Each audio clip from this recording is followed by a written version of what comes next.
como cada tarde, en este espacio donde revisamos la actualidad política nacional, siempre diferentes visiones, las contrastamos para que usted en casa pueda tener una perspectiva crítica de los hechos y de los acontecimientos. Nuestras cuentas en redes sociales están a su disposición, @argumentosgb en la red social Instagram, @argumentos_gb en la red social X, y mi cuenta en ambas plataformas es @rosa_periodista. Estamos en vivo, así que escríbanos, háganos sus preguntas y sus comentarios. En estos primeros segmentos estaremos hablando del panorama político nacional. Vamos a evaluar en primera instancia todo lo que han sido las reacciones luego del anuncio de ayer del presidente del Consejo Nacional Electoral, Elvis Amoroso, de anunciar que ya desiste de la participación de la Unión Europea como observadores electorales. La Unión Europea también respondió lamentando esta decisión del Consejo Nacional Electoral. Para el análisis nos acompaña en los estudios el politólogo Ángel Medina. Va a estar con nosotros durante esta primera parte del programa para ir analizando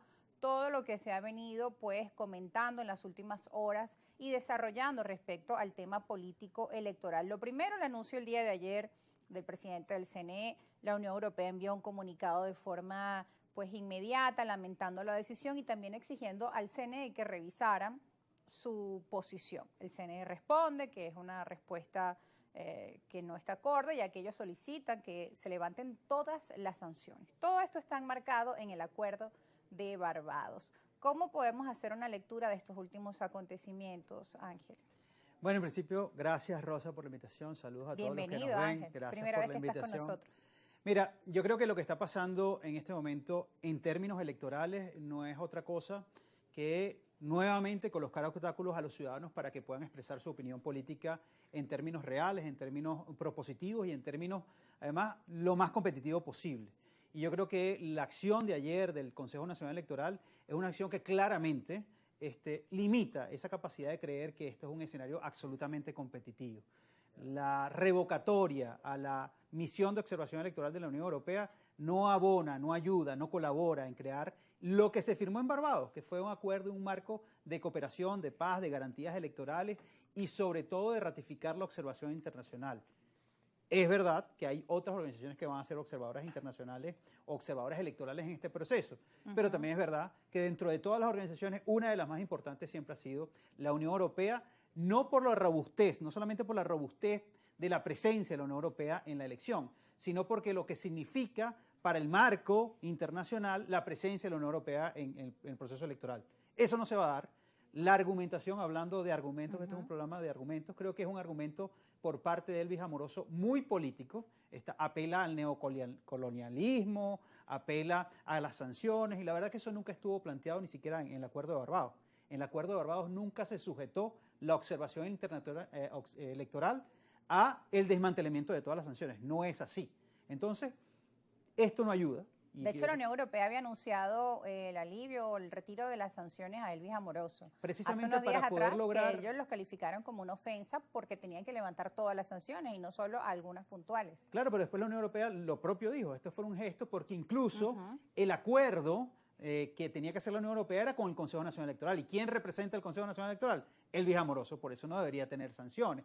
Y forma parte de ese espíritu de la Unión Europea de decir, bueno, avancemos a ver si podemos lograr la observación internacional. Incluso la Unión Europea dice, lamentamos esta decisión, pedimos que se rectifique, todos los actores políticos estaban pidiendo rectificación, pero más allá de eso, más allá de tener o no a la Unión Europea, yo creo que lo que está claro para los venezolanos hoy es que el 28 de julio es una fecha donde debemos salir a participar, donde debemos salir a votar todos, tú, yo, todos, expresar nuestra opinión, hacerlo de manera masiva y sobre todo convalidar y consolidar el proceso electoral como un proceso que permita resolver o ayudar a resolver el grave problema que tenemos en términos del funcionamiento del sistema político en Venezuela. Ahora, en este panorama que ha sido tan cambiante, no se descarta que, por ejemplo, se pueda reconsiderar esa decisión y la Unión Europea sí participe dentro de este proceso, porque hemos visto varios altibajos en el marco de esos acuerdos de Barbados, reacciones que van y vienen, el tono se eleva, luego se retractan. ¿Es posible que también podamos ver esto de aquí el 28 de julio? Ojalá. Quizás el deseo mayor de los actores políticos del escenario internacional, de los actores internacionales, es que esto pueda ser rectificado. Ojalá eso suceda. Y eso lo digo ojalá por el bien de fortalecer el proceso electoral en sí mismo, por el bien de fortalecer el debate político en sí mismo y fortalecer la participación de los venezolanos para este proceso. Pero más allá de eso, yo creo, Rosa, que aquí lo que tiene que aplicarse en Venezuela es algo que ha venido dándose en los últimos 8 meses, que es un proceso de resiliencia democrática. El tema de la Unión Europea va de la mano con otros tantos obstáculos que ha vivido el proceso electoral en sí mismo en los últimos meses, y que yo creo que en todo eso se ha demostrado, desde el punto de vista al menos de la dirigencia política, un ejemplo de resiliencia democrática que frente a cada obstáculo se supera, se sigue adelante y se tiene como vista clara la participación electoral el 28 de julio. Eso es muy importante. Ahora, como tú comentabas, también hay otros actores que forman parte del proceso de acompañantes o de observadores internacionales, centros como el CELA, el Centro Carter, quizá cumplen un papel más de veeduría. Incluso Benigno Alarcón, el director del Centro de Estudios Políticos de la UCAD, también hacía referencia a ello, que estos otros grupos que se encuentran acá para hacer ese trabajo, pues también son más veedores que observadores. ¿Cuál sería la diferencia, no? También respecto a este tipo de acompañamiento en las elecciones. Bueno, lo primero es que en el marco reglamentario venezolano el tema de la observación electoral como tal no existe para actores internacionales. Lo que existe es acompañamiento electoral, y sí hay unas diferencias importantes. La primera diferencia es la capacidad de despliegue y la capacidad de acción que puedan tener esas personas que vienen de afuera. En el marco de la observación electoral es más amplia, tienes mayores facultades para estar en el proceso, participar en el proceso. En el caso de la veeduría o el acompañamiento es distinto.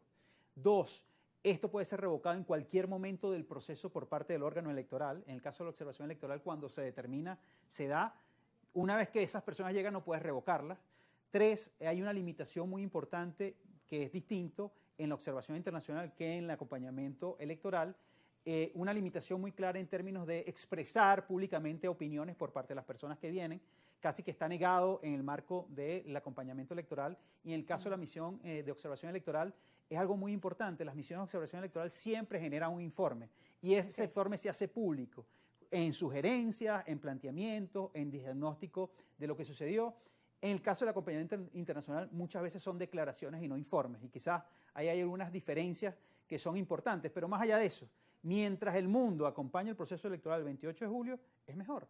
Mientras más personas, más instituciones, más delegados, más personas puedan venir a acompañar y ver a los venezolanos ejerciendo su derecho al voto, pues eso es más garantía. Y esto es un elemento que marca la diferencia a otros procesos de campaña donde algunos dirigentes políticos, en medio de circunstancias como estas, por ejemplo, decían, bueno, no tenemos garantías suficientes, no podemos participar en este proceso electoral porque no hay garantías, y se retiraban. Y bueno, muchos procesos electorales la oposición o buena parte de la oposición no estuvo presente. Sí. Hemos visto que también hay un cambio en este sentido, y que a pesar de todas las circunstancias, el llamado de diferentes líderes de la oposición ha sido el de participar, de continuar en la ruta electoral, que se mantenga la ruta electoral. 2 cosas, Rosa, frente a eso. Lo primero es que claramente sí, claramente que pareciera que todos los actores políticos que están dentro del sistema político apuestan al escenario electoral.